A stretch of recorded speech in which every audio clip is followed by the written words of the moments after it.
Man, that's delicious coffee. Good morning, everyone.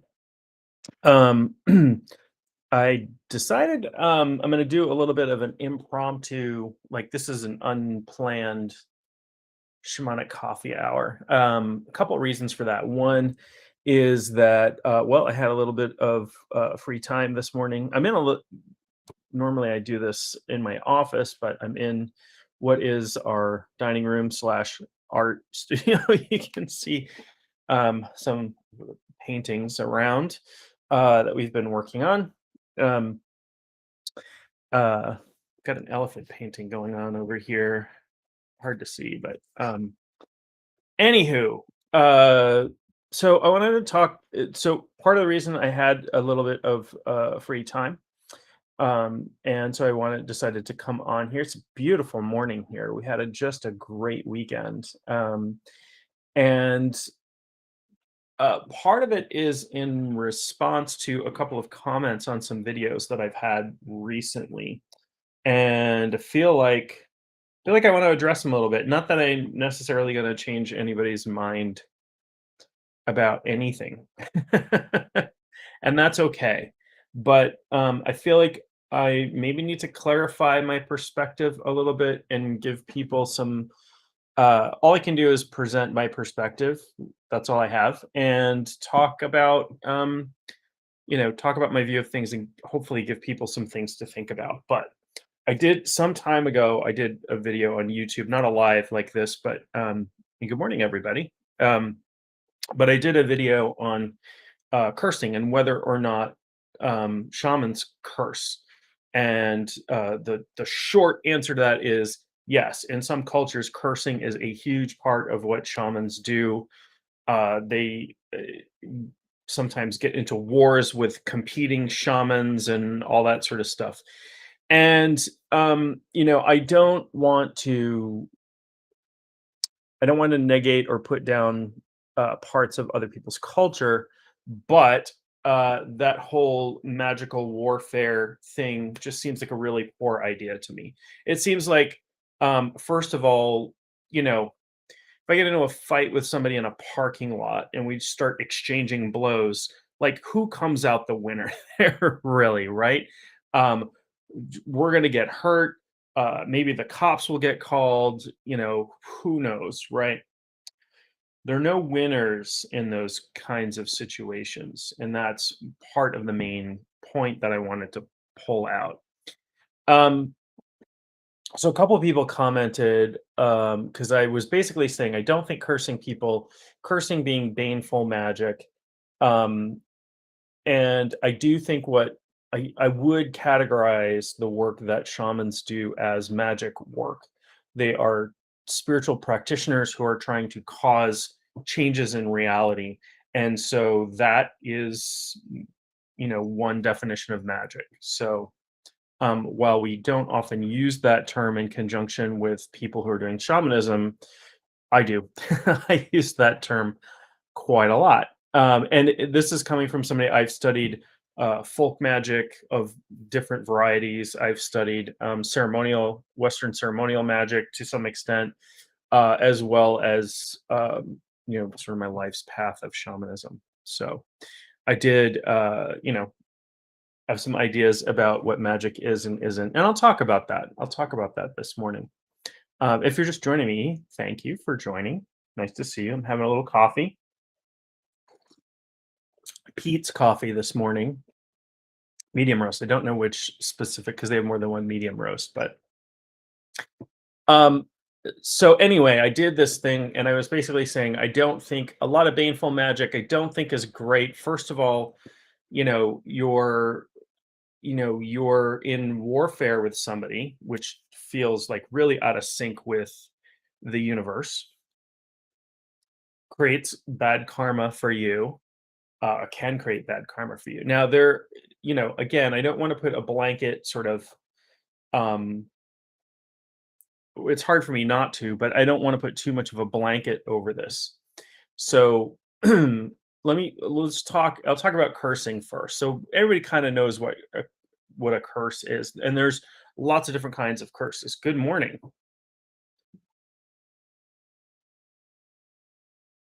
Oh, you actually have, you actually have work to do this morning. Okay, well, listen safely. That's all I have to say if you're working. Thank you for joining, but listen safely. And there's always a recording of this afterwards that's available if you want. If there's anything at all you want to catch up on, you can go back and do that. So, just I want everybody to be safe out there. Um, and I'm sure you are. I'm sure you don't need me to tell you to be safe out there. So let's talk about we'll talk about cursing and magic and that sort of thing a little bit. So I'll start with magic because that's sort of the foundation. So um, infamous occultist, magician, whatever you want to call him, Aleister Crowley famously defined magic, and he uses a K at the end to differentiate it from sort of stage magic, Magick, as causing change in accordance with will. And he's got his idea of what will is. There's the true will, which is our basically our dharma, our life's path is true will. A lot of misunderstanding around that because he said, "Do what thou wilt shall be the whole of the law," famously in his book of the law. And a lot of people um, considered that to mean do whatever you want, and that is it, like total anarchy. Do whatever you want. Um, and you know, to their, to that misunderstanding, Crowley did whatever the heck he wanted. He did a lot of drugs. He lived, many, many lifetimes, like in one life. Like he, lived in India for a while. He spent time in the US. He spent time in Paris. He lived all over the place uh, studied Buddhism and studied Western magic and studied this and studied that. So he did a lot of things, not necessarily the nicest human being ever to have lived, kind of, controversial figure, but really changed the face of Western culture.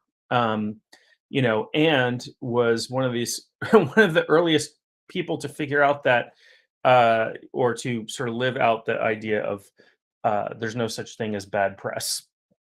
He encouraged, like, he was referred to sometimes as the beast 666, and he encouraged that.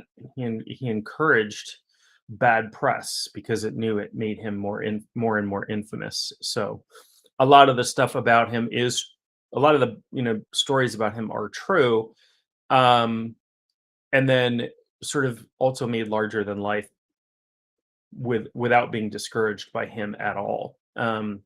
So interesting, controversial figure. So anyway, he causing change in accordance with will. Now, I can will my hand to, we'll say, pick up a paintbrush. Is that a magic act? No, we probably wouldn't say that that's true. So we need to use, sort of tack on using spiritual or non-physical means. Some people have defined magic as causing changes in consciousness. Okay, if we understand that my entire experience of the universe is happening inside my consciousness, right? And so all the changes that I'm making, even when I pick up this paintbrush using my this physical body, the experience of that is arising in my consciousness. But that makes everything a magical act.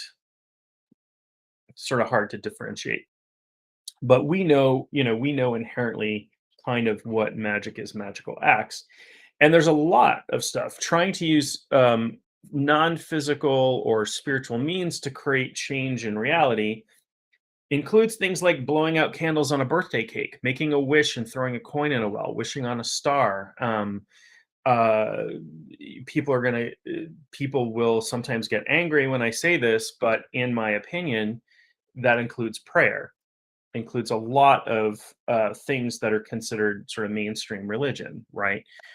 Yeah, you're appealing to deity, you're appealing to God to, and not all prayer is about that, but when we're praying for things, when we're praying to heal, we're trying to cause a change in reality using spiritual means. There's not a fundamental difference between that and using ceremonial magic, or seeing a shaman, or whatever you're using non-physical spiritual means to try to create a change in reality. So what then is cursing? And we kind of know what curses are, but it includes a wide range of activity. And so there's what we call baneful magic. That's magical acts that their intention is to harm someone or something or some institution, right? Their intention is to cause harm. Um, I include amongst those things anything that's meant to take away somebody's free will. So when I read about people doing or hear about people doing like love spells, for example, to try to get somebody to fall in love with you, there's a fine line there. There's a fine line between taking away somebody's free will. Now, that being said, in the dating and in the dating world, which I haven't been in for a very long time, in the dating world, people do all kinds of things to try to influence the other person's will, right?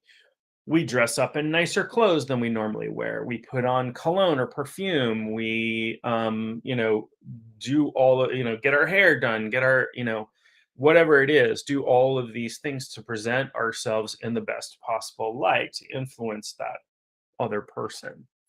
It just happens to be non-physical. That's sort of influence, but if you're doing something like make this person fall in love with me, they're kind of taking away free will at that point. In case you could guess that I'm sort of dead set against doing stuff like that, taking away somebody's free will. Instead, if you were going to do, some sort of love magic, some ritual to gain love, or, we're talking about romantic love. True love is not romantic love. When we say love, like spiritual love, it's very, very different than romantic love. Like when I sign up frequently, I'll say, I love you all. And obviously, I'm not romantically in love with, I don't know you. um, but we don't have a better word for it in English. It means I hold you and I accept you just as you are, fully, without judgment, without reservation. And there's an emotional component to that, but it's more than that. Whereas romantic love very frequently is really about like hormones and somebody meeting our mold of what we want. People sometimes have physical types that they're attracted to, and they fall in love with that physical with somebody who matches their physical type they have in their head, even though that might not be a great relationship for them. Or we sometimes look for people to live out. We get enter into karmic relationships where we look for people to enter into a relationship with, so that we can work through some trauma or something like that. And you'll see people repeat these traumatic relationships over and over again. I'll do I'll do a whole episode on relationships at some point in the future. But my point, I guess, not going too far off on a tangent, I hope, is that if you are looking for love in all the wrong places or all the right places, a better use of magical ability or knowledge or skill would be something along the lines of doing a spell to find the right person for you, to have that person come into your life, to be introduced to somebody who is going to be a good fit, rather than I'm obsessing about this person who has no interest in me. I'm going to use magical means to have that person fall in love with me. I would consider that a kind of cursing, because you're taking away their free will.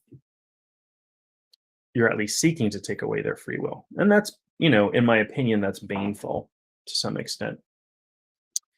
So, I made the comment that I don't like, in general, I don't find cursing to be a good practice. There, again, there are always gray areas in ethics, right? Nothing is really black or white, cut and dry, straightforward. Um, and I'll give an example of this. Um, so one of my favorite authors in this space is Jason Miller.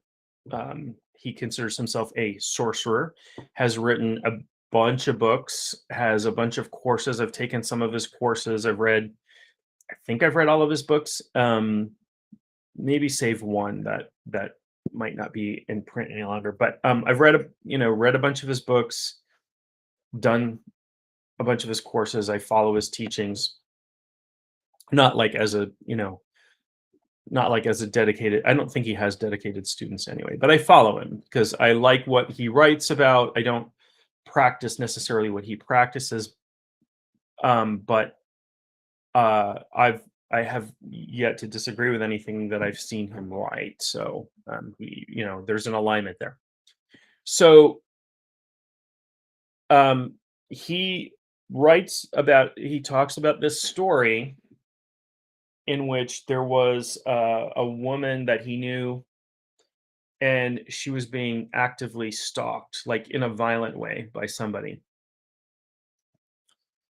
And so he did some magic. He did something that would be considered a curse, some baneful magic towards this person who was stalking. And I don't know if she knew who the person was or not. That part wasn't clear from the story that I read. And this person was later found having broken his leg trying to climb up a ladder to get into this woman's house. Was that baneful magic? Yeah, it was. Was it an act of defense? Yeah, because who knows what this person, he might have killed her, he might have assaulted her. You don't want somebody breaking into somebody's house. And a broken leg, is a severe injury, but it's better than what could have happened and better than if she had a gun and shot him in the head or, whatever. And then the person was actually arrested, and so things turned out okay. Um, but that's a really fine ethical line. And so when I did an episode, good morning. This is a little bit I decided to do this a little bit impromptu, so if you weren't expecting this, apologies.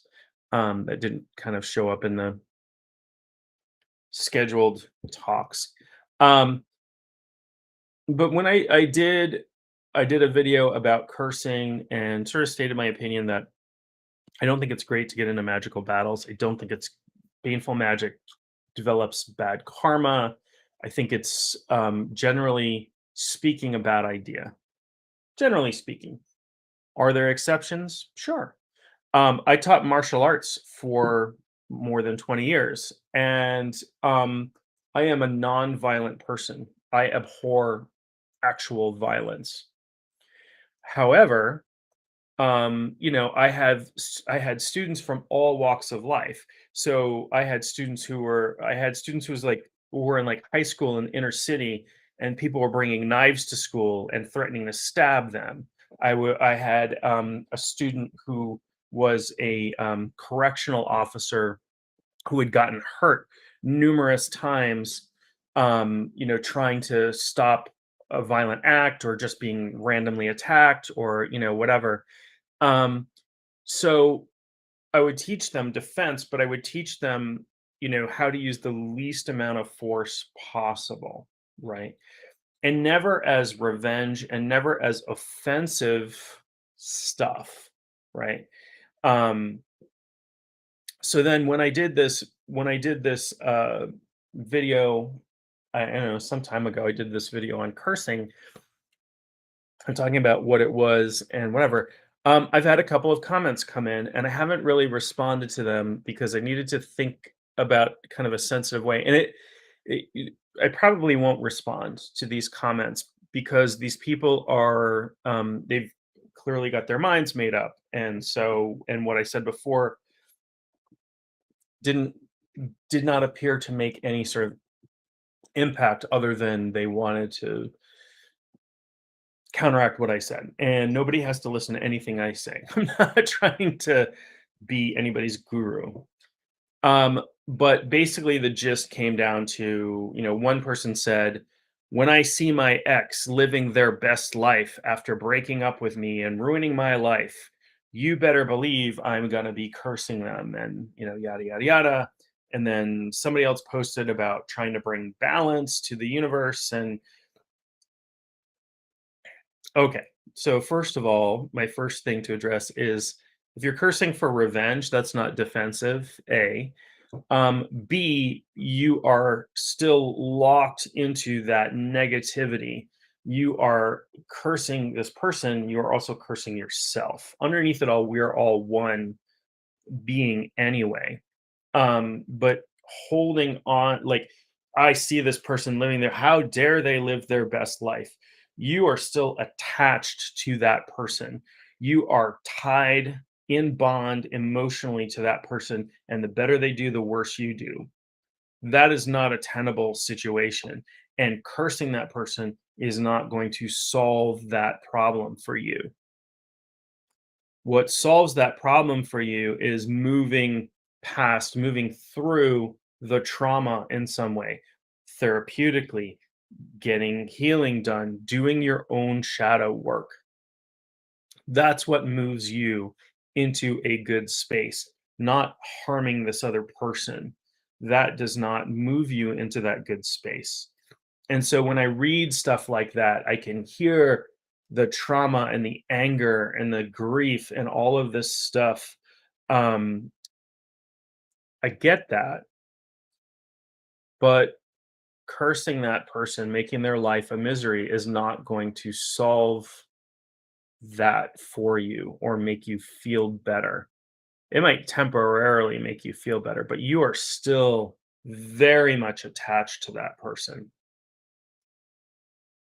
And, I'll say this, the relationship before the one that I'm in a very healthy relationship now. After my after I got divorced, I was married for a long time. After my divorce, um, I was very vulnerable and I entered into a relationship that was very unhealthy. This person was extremely abusive, physically, mentally, every way you can imagine. The breakup was horrible. This person was hurling curses, throwing garbage around in my yard, damaging my property, all kinds, like everything you could imagine. And I took protective measures, but I never attacked back, and I gathered evidence in case I needed to get law enforcement involved. I probably should have at some point. But all I really wanted was to get this person out of my life so I could heal.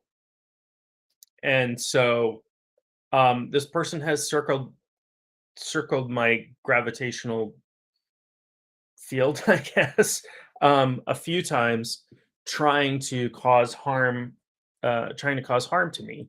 And as far as I can tell, it hasn't worked. Like, they tried to uh, ruin my reputation with people who knew me and people who didn't know me. And the people who knew me were like, no, no. And I haven't seen much effect from it other than people have cut people I know have cut her off and approached me and said, "What was I thinking?" Even I'm like, "Yeah, anyway, I don't go too far down that path, but I never cursed back, and I was able to move my way past the pain of that relationship into feeling fine, not having an emotional charge when something about this person comes up.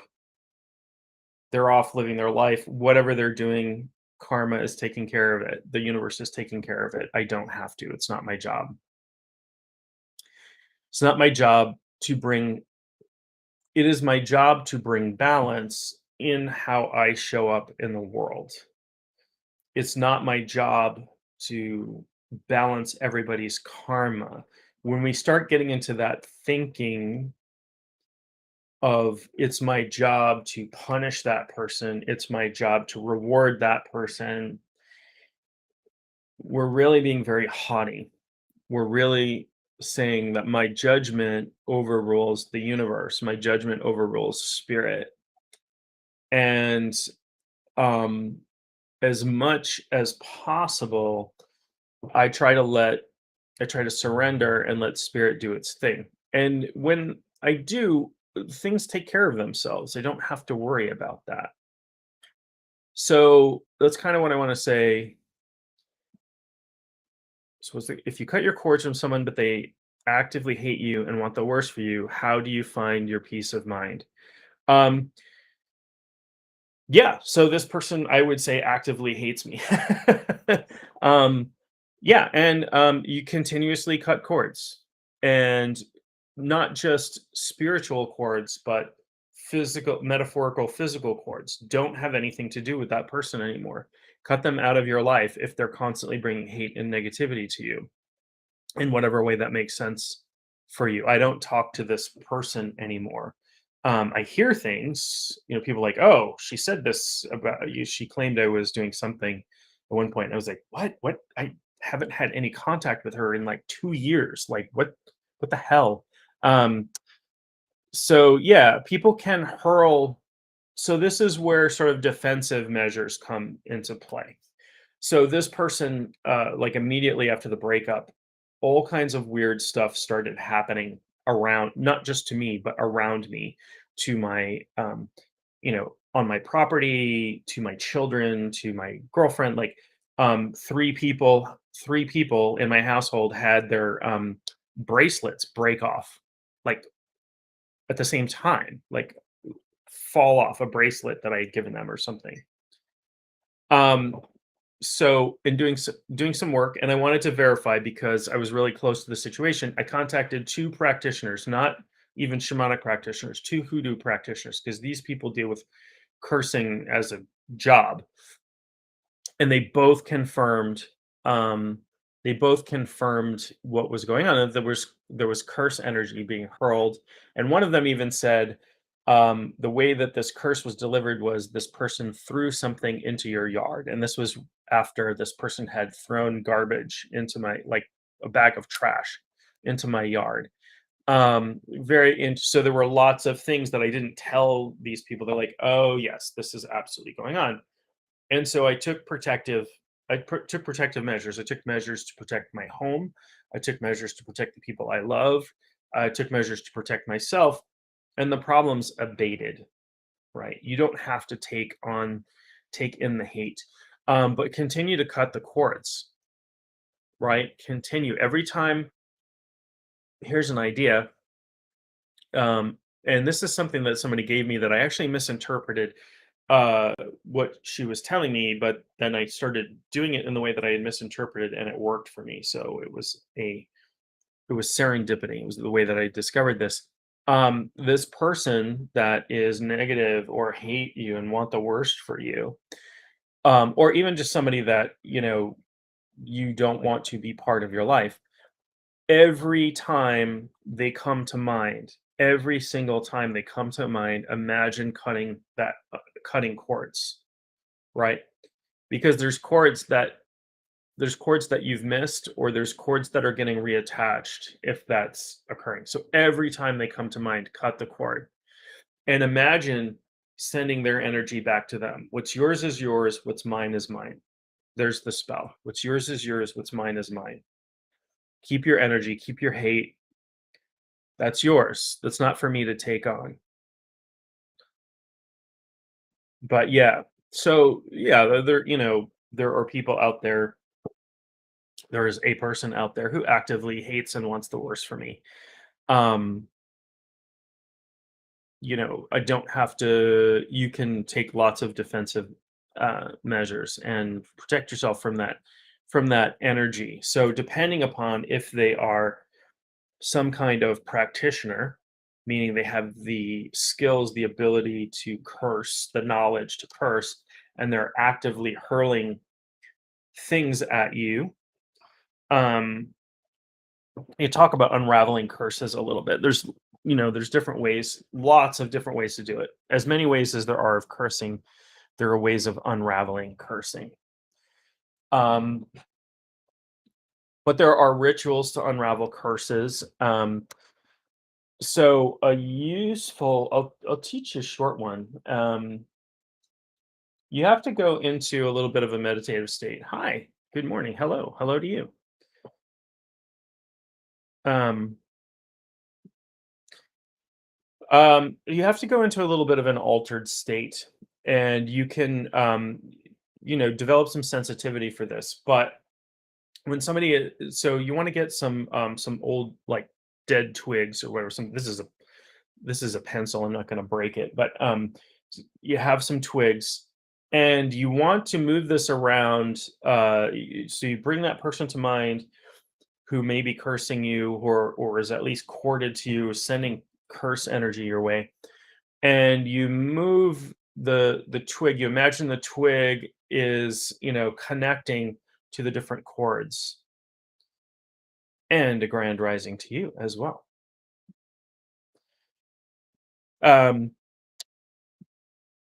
so you move it around in your energy field, and you imagine that it's connecting to the various chords that are in your energy field, and you'll feel it like lock into place when you've connected to the right one, when you're holding that person in mind, and then you just snap the twig and imagine that you're breaking that curse energy. So for curses to work, so for somebody to curse you, um there has to be some kind of connection. This can be established in different ways. Somebody might have a piece of your hair or nails. Those are really old traditional ways of doing that. um They can use a photograph of you. They can use even better than a photograph is actually a written signature for some reason. For some reason, that's really powerful. Somebody has a copy of your signature, um, or an old article of clothing or something along those lines. If somebody has that, um, not much you can do about getting that back or keeping that back, but they have some kind of energetic connection to you, right? And then they need to make, this sort of helps them tune in. This is like a tuning object, right? This is where I want this energy to go, energetically connected to this person. But then there's a connection, then there's a spiritual connection. And then the energy body level, you might see that as a cord or some other kind of connection. And that can easily be reversed or broken. The other thing that they need is there needs to be an energy supply. And if somebody, I liken this to Star Wars, right? I'm a big Star Wars nut.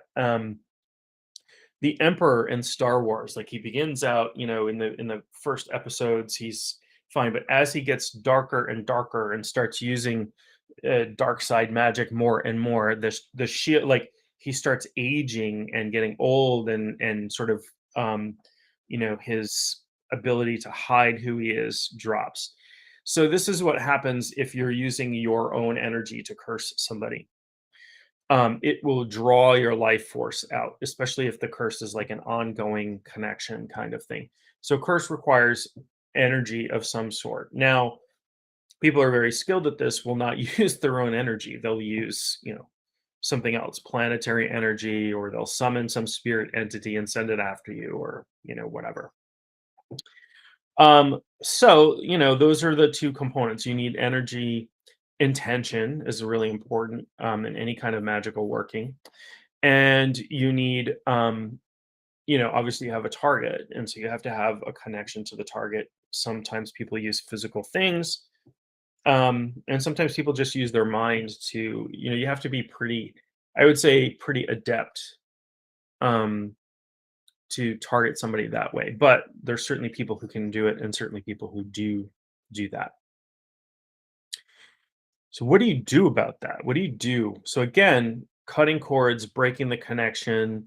There are lots of, and I say, my my go-to, because I practice shamanism, because my go-to is to use shamanic tools. I'm actually writing a book about this. Have been for a long time, so I don't know when it'll be finished. Um, but I'll use shamanic tools for protection, but I will also lean on a lot of folk magic stuff for protection because that stuff's really powerful.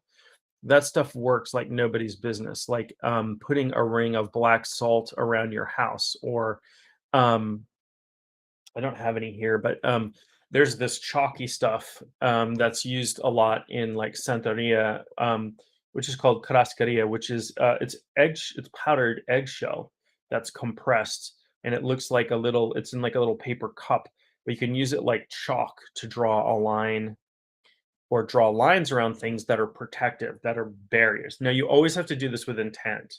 Intent is it, and you can use there are oils you can anoint your doors and windows with. There are washes you can use to wash energy out of your building. You can use spirit bottles outside of your home to capture energy. So those are things. So I work out of my home. I spend a lot of my time when I'm indoors in my own home. So um, protecting my home works really well to protect myself, but you also need to protect yourself. Couple ways to do that is you need to build up your energy body. You need to build up your energy system. There are lots of different ways to do that. You can do Tai Chi, Qigong, all kinds of energy work. You can do, visualization exercises to enhance your auric shield. So a lot of ceremonial magic, if you look into like Golden Dawn ceremonial magic, like, why are they requiring you? Like, if you were to join a magical order, for example, they'll require you to do the same ritual. They'll require you to do a banishing ritual like twice a day for the first year of your practice. Why would they do that? Well, it does a number of things. One is it starts to work on your magical will, which is your ability to implant your will into the magical space, into the uh, astral space to manifest things. But two, it actually strengthens your aura, like which is your sort of magical immune system, right? So anything that builds up your aura, that includes physical things, Tai Chi, almost any kind of physical exercise that builds up your energy and stamina and health works for that. So there are lots of things you can do that are protective. And if you know somebody is actively cursing you, one of the things that I think works really well from a hoodoo perspective, you can Google any of this stuff, is it's called a mirror box or mirror coffin, where you make a puppet or like a voodoo doll of the person, and then you put that inside a mirrored box, a box with mirrors all over the inside of it, and you do some ritual over it to attach it. And what that does is it creates this magical barrier that reflects curse energy back to a person. So, that's defensive and very directly defensive. So whatever they're hurling at you goes back to them. And I think it's important that I address there is so in some forms of witchcraft and Wicca, and I think there's this rule of three that is, I would say, dogmatic, and that says that whatever energy you send out in the world comes back to you three times over. So if you're blessing people, you get three times the blessings. If you're cursing people, you get three times the curses back. Now that is, I say it's dogmatic, because it's meant to control behavior, right? It's meant to say, look, you know, we don't want you, just willy nilly sending curses out to people every time. Somebody cuts you off in traffic, don't hurl a curse at them. Somebody, cuts in line at Dunkin' Donuts, don't curse them. Focus on blessings. Focus on healing. Focus on these things. Um, the issue with that, the issue with the threefold rule is that not everybody believes that. And it does not necessarily, in my experience, appear to be true. If it were, the person who had been cursing me would probably be dead by now, right? Or something like really, really, really, really bad shit. And I don't know what's going on with her. but you know, I don't personally believe in the three. I do believe that creating you're creating karma. If you're constantly cursing, you're building this aura of negativity around you, and that will attract negativity to you. And that I think is true. I do think that we, you know, things, not to use too new agey terms, but we attract the things that we're vibrationally aligned to. And this is where manifesting comes in, and all magic really, but this is where manifesting comes in. Okay, we have to learn to be in tune with the things that we want to show up. And if we're constantly worrying negative, hating people, we're going to generate that in our auric field. We're going to generate trouble in our auric field. So this is where a lot of spiritual personal development comes in. This is where our shadow work comes in. You've got to do shadow work. Oh, and behind me, by the way, um, you'll see part of this structure here is an ancestral altar. And I have to say that one of the best ways of protecting your home, in my opinion, is to create an ancestral altar. And you can't see everything up here, but there are a number of things representing. They're like including a photograph of my ancestors from the late 1800s, a bell, a school bell that belonged to my grandmother, who was a school teacher, who passed away in February, actually, at the ripe age of 106. Um, so there are things representing my ancestors here. Your ancestors, I don't care who they are, who they were, how good, bad, indifferent, otherwise they were, your ancestors will look out for you. And so I have an ancestral altar here. I make offerings to it. There are in the front here, you'll see there are little silver cups, which I will put offering substances into. And so I have conversations with my ancestors. I do shamanic journeys to my ancestral helping spirits. They will protect your home. They will keep your home safe. They have your best interest. Now, caveat about me, this is almost the exact center of my house right here. And it's not near where anybody sleeps. Don't put an ancestral altar in your bedroom. Why? Because it's like Grand Central Station, and they will keep you up at night. Hey, what's going on? Checking things out. Thanks, Uncle Bob. I'm trying to sleep right now. And this is a great spot. So this is right in the center of my house. They can keep an eye on everything that's going on, the comings and goings, and they do. And so I have conversations with them. I address them. I have every once in a while. I have ceremonial dinners where I set out a plate for the ancestors and have dinner with them.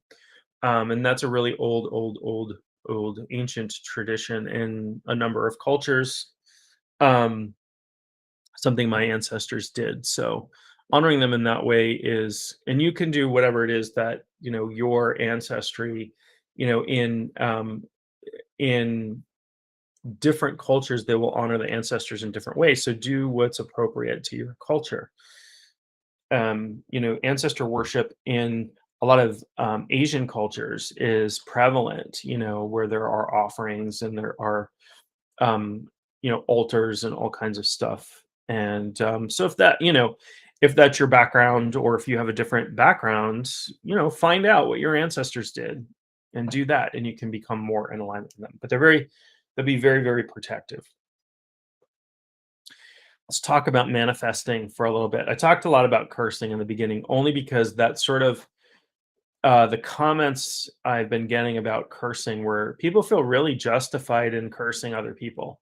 People feel like I'm bringing balance to the universe by cursing others, or how dare this person live a good life after what they did to me, or whatever.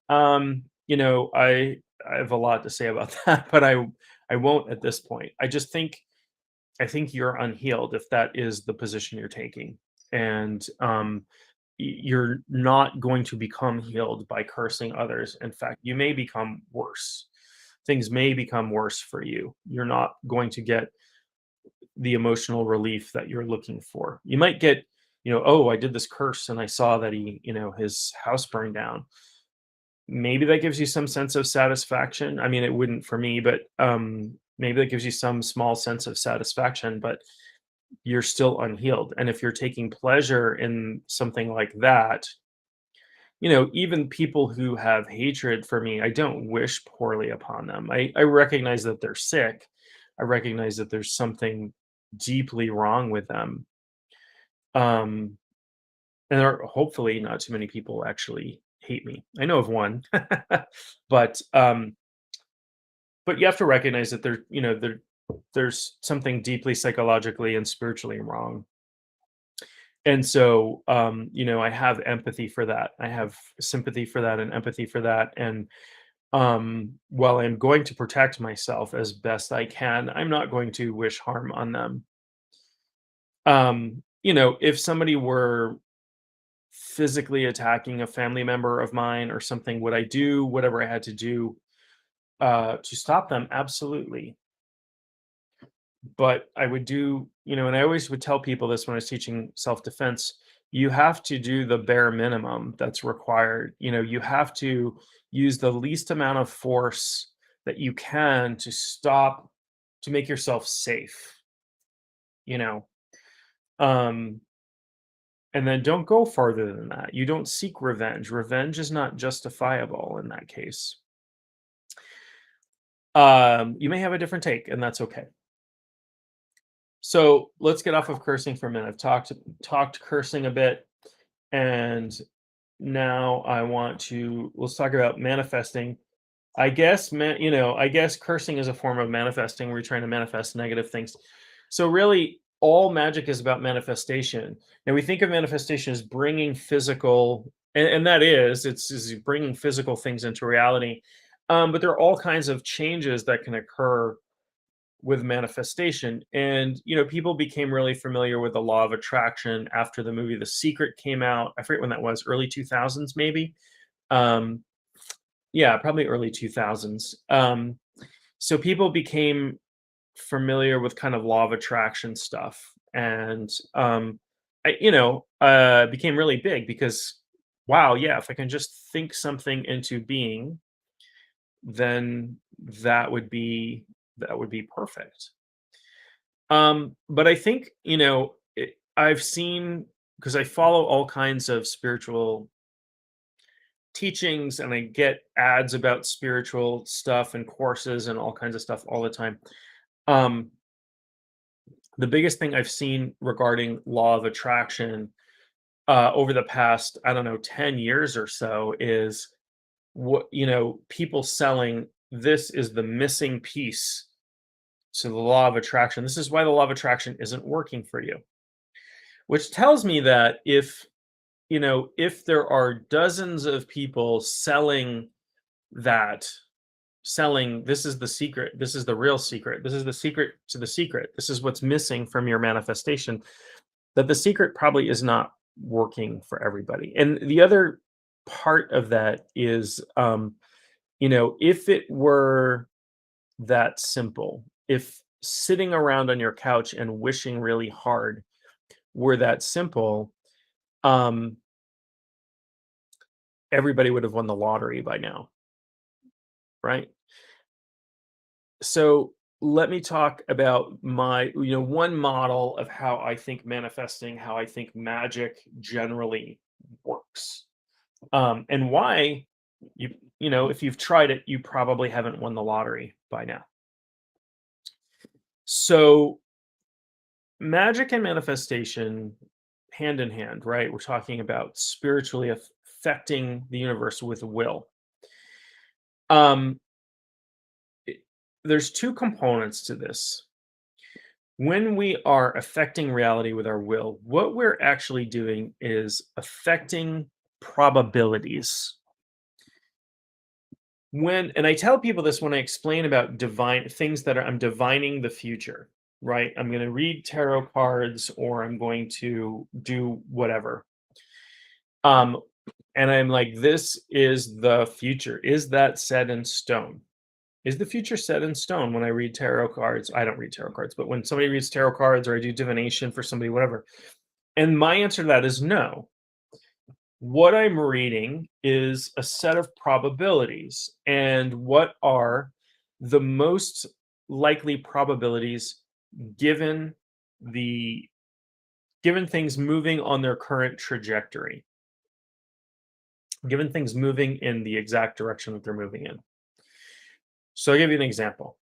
If I were to get a psychic reading today and I went to somebody and they were like absolutely spot on about everything, and they said to me, "You are going to get hit by a bus tomorrow." Now, nobody is going to do that, but let's say this: you are going to get hit by a bus tomorrow. And s- taking that information, never left my house tomorrow. Like when tomorrow came, I never left my house. Well, the chances of me getting hit by a bus are pretty flippin' slim, right? Pretty slim of that happening. So I have at that point changed my potential future outcome. Let me make it a little more realistic. If I get a reading and I say, tell me about my job, and they're like, oh, this job is going to be a really good one for you, and you're going to work here for the next 3 years or whatever. And then I go in and I quit my job that afternoon and I call my boss a jerk and I kick over a plant on my way out the door. I have then changed the outcome of that trajectory. If I had done nothing, I probably would have wound up where that reading happened. But I have changed probabilities of that occurring. So this is where we talk about manifesting a little bit. So manifesting is about trying to change probabilities, is using energy, using vibration, using magic, using consciousness to change probabilities. In this case, I'm just specifically speaking about the physical universe. Okay. So I want something to happen. Let's say I want to get into better shape. I want to lose 10 pounds. Okay. Now I can meditate on that. I can use spell work. I can do all kinds of things to help myself to build my willpower, maybe, or to help shed weight or whatever. But if I then sit down and eat a pint of ice cream every single night and I never get off the couch, well, then I have affected the probability of that happening by physical means. Physical almost always will trump non-physical when you're trying to affect the physical universe. So if I want to move a pencil, I can sit here and try to do that with telekinesis, or I can just pick this up with my hand. So far, I've not been able to pick this up with my mind, but my mind controlling my hand very easily picks this up. I can affect the physical universe using the physical much easier. It takes more energy, better vibration, better, ability to affect the physical universe so directly. So manifestation works really well when there are choices, when there are multiple pathways, and we can affect things in various ways. And I talk about I talk about alignment and manifestation, right? So if I want to lose 10 pounds, if I want to get into shape and lose 10 pounds, I'll meditate on that. I will get my mind prepared to do what's required. I'll get my mind prepared so that I'm eating the right foods and I am motivated to exercise. Okay.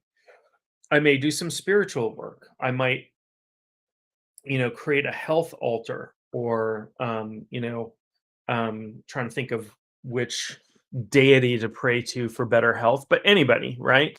Any deity that provides health. Mercury, I guess, might be a good one. Hermes, because, um, I might say, help me out with this and do some spiritual work affecting things on that layer. So I'm going to do mental work, I'm going to do energy body work, I'm going to do spiritual work. And then when I get my body up out of the chair and I go to the gym, my workout will be fueled by that. My energy body will help flush out the excess weight, will help, will become unblocked so I can work out without pain. So I'm affecting my ability to get into shape. But if I do all of that work and then I never get up off the couch and I eat a pint of ice cream every night, I am not going to lose that weight because the physical is going to trump all of the other work that I'm doing trying to affect the physical plane. Make sense? Right. So if if a client were to come to me for shamanic healing and they had a broken arm, I would drive them to the emergency room so that they can get the bone set and get a cast put on and get x-rays taken and make sure there aren't other issues. And then I would perform a journey for them to aid in the healing process, to try to remove any blockages to healing so that their arm heals better. But we need to take care of the physical aspect. And so, very often, when people contact me, and this happens maybe once a week or so, somebody will contact me with a really fantastic story. I am being tormented by gods and goddesses of the Greek pantheon, and I can't sleep at night. They're keeping me awake, and I hear voices all day long. And I'm cursed, and my family line is cursed, and this and that. And I'll start to ask questions. I'm like, have you ever been diagnosed with a mental health disorder? Have you ever been medicated for psychosis? Have you ever, yada, yada, yada. And most always the answer to those things is yes. When the story is that fantastic, involves that much persecution, all kinds of things. And so I'll tell people, I will work with you, but you need to be undergoing psychiatric care and therapy. And I need to know that that's going on because what I do is not going to be a replacement for that. Um, and I did another talk last week or the week before about mental health and spirituality and the kind of the intersection. And really, what I think is happening with um, people who have psychotic disorders, right? People who hallucinate and have a lot of delusional thinking. I do think that they are picking up on stuff happening in spiritual realms. I do think that they are especially sensitive. What I think happens a lot of the time is there's no filter. What would normally be filtered out for most people is not, and a lot of information is coming through, and their brain is trying to make sense of it, and it can't. And so it feels very threatening. It feels like you're being attacked. It feels like you're being cursed. It feels like demons are possessing you, all of these things. Cases of possession are extraordinarily rare. Extraordinarily rare. Like real cases of people being possessed. And, the kind of thing where people are feel like their life is just falling apart because of some sort of cursing energy. Frequently it's not. Sometimes it is. Sometimes there's a lot going on in somebody's life that can be attributed to some sort of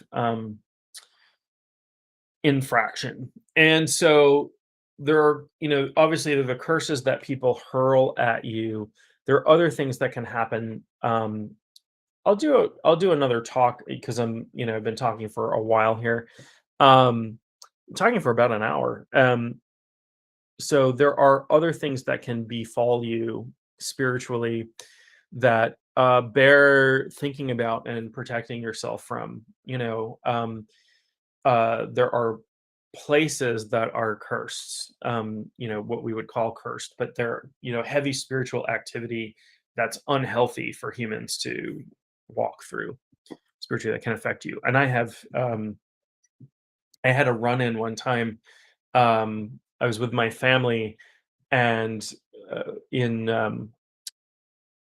down south in this, really, really old, we're walking around this old part of this town, and there was an old cemetery. And I'm not usually, I'm not affected really strongly by cemeteries, usually, but started walking into this place and I started feeling this pressure, just this splitting headache as I'm walking into the cemetery. And the longer we stayed, and we were only there for maybe 5 minutes, the longer we stayed, the worse and worse I felt. And I was married at the time, and I looked at my wife and I said, I think I got to get out of here.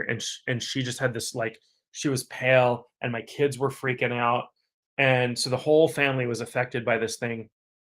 And as we walked out, my headache lifted, and the further we got away from the cemetery, the better and better I felt. Um, and I know why that occurred. Uh, and if I had stayed there, I probably would have, like, gotten more and more sick until I would have had to have medical intervention of some sort. So that was a very powerful place that had a very physical effect on not just me, but the rest of my family. Um, I will give you a funny cemetery story before I go. So I um, I am one of those people that attracts a lot of paranormal activity. I have so much paranormal activity in my life that I don't even consider it paranormal. It's just normal at this point. And I've been interviewed by lots of different people about it. And I went on a radio show one time. It was a group of paranormal researchers, and they're like, what cool paranormal stories do you have? And I told them this story that I thought was funny, and they're like, Well, that's scary as heck. Like, that's frightening. Are you not scared by that?" And I was like, "You guys investigate paranormal activity for a living, and you're scared by my little story? Like, what's going on there?" So anyway, um, a little bit of a funny story that goes along with this paranormal activity happening around me a lot. So I've been with my partner for a couple of years now. We have a really good relationship, and she's interested in. I've been teaching her shamanism along the way, and she's interested in a lot of the same things I am. And you know, we decided to. It was a nice day. I think it was maybe it was an Easter Sunday. I don't know. But we decided to go for a little hike. And there's a really old cemetery not far from me. And on the edge of there's a rock wall that runs around the cemetery. And on the other side of that rock wall, there are hiking trails, but it's also the site of one of the earliest. There's nothing there now that you could find, but it was the site of one of the earliest colonial villages there that were actually burned to the ground by this. Why you can't find anything. There was a mill, and there was all kinds of stuff, but the whole village was burned to the ground by indigenous people. Um, you know, it was either in the late 1600s, early 1700s, and people fled and then came back and repopulated the town. But there's really old cemetery there, and so we go to walk into the cemetery, and there's a sign on the outside of the cemetery, like many cemeteries, that said this cemetery is open from dawn till dusk. Right, you can't be in there after dusk. And I made a joke with my girlfriend as we were walking towards the cemetery, and I said, the reason that it's only open from dawn to dusk is because of all the vampires in the area. They don't want, vampire attacks in the area. And as I said that, we're entering into the gate of the cemetery. My phone, which was locked, so it was basically off, like this black screen, and it only unlocks with my fingerprint. And I wasn't touching it; I was holding it like this. Turned itself on, unlocked, opened up an app that hadn't been opened, and started streaming sound, basically static, through my phone, really loud. I was like, "Oh, okay, we're we're here. We see you. We understand." And so there were a bunch of things that happened. We walked the cemetery. We crossed over. We're hiking through the trails. And there's nobody on the trails. There's no cars anywhere nearby. We don't see anybody on the trails. We don't hear anybody. Um, so then we start hearing like really, and I've lived in the woods practically my whole life. Well, I spent a couple decades in the city, but I've lived in the woods as a child. I live in the woods now. We start hearing these animal sounds, these very guttural animal sounds that I don't know that I've heard before. And so we're like, maybe we should move along. We kept going. And then we start hearing drumming. Now there's nobody around. There's no houses. There's no, we didn't see anybody, but we both hear it. We both hear drumming. And it's, it's of a specific beat that that I'm familiar with. It wasn't somebody playing a drum set. It wasn't somebody playing a hand drum. And then, we're aware of kind of beings completely surrounding us, following us. There's a real party going on down there. And then my girlfriend got a little freaked out and said, "I think we should go." I was like, "Okay, that's fine. I don't want you to be scared or whatever." Um, but a lot of stuff happened. And then when we got home, we were sitting in the living room talking about what had happened, and the front door, which was closed and locked, flew open, like violently flew open. There was no wind. So a bunch of stuff happened in really short order, and I'm kind of used to that at this point in my life. It's not weird, but um, so then my girlfriend was like, "I'm gonna take my kids back there on a hike sometime and see, if they see the same things." And I'm like, it probably won't happen. And not to be, this isn't a haughty or bragging thing, but I seem to be a catalyst for these events happening. So she did. She took her kids on a hike there, and, and she's like, "Nothing, not a thing happened. Nothing weird. Didn't feel weird. Didn't hear anything. Didn't see anything. No weird electrical activity. Nothing happened afterwards." Et cetera, et cetera, et cetera. So I'm like, "Yeah, we'll go back again, you and I, and we'll see what happens when we see what happens." But I have, my entire life, I guess, been a catalyst for paranormal activity. It's not that I'm a catalyst, it's that there are certain people, one of my children, I have twin daughters, and one of them is like this and the other one is not. Um, Certain people light up in a certain way on other planes of existence. It's just about your energetic and spiritual makeup, and you can be beings that live on those planes become aware of you and are attracted to you. And some of those planes are really, really close to the physical plane. So like the energetic plane, the astral planes, those are not that far away from the physical. And so they can affect physical reality, particularly through energy systems, electronics. I can't even tell you how much electronic weirdness I've had in my life. Um, so anyway, this I've been talking for, I don't know, an hour and 10 minutes now. I'm gonna run, but thank you all. Thank you so much, everybody, for joining me. Thank you for good wishes and good mornings and having a chat with me again today. I will do at least one more of these this week, maybe a couple. We'll see how much I have time for. But I do love you all, and I will talk to you very, very soon. Oh, you're very welcome. Thank you for joining me again. I appreciate it. I appreciate it. But we'll talk real soon. Stay happy and healthy. Love you all.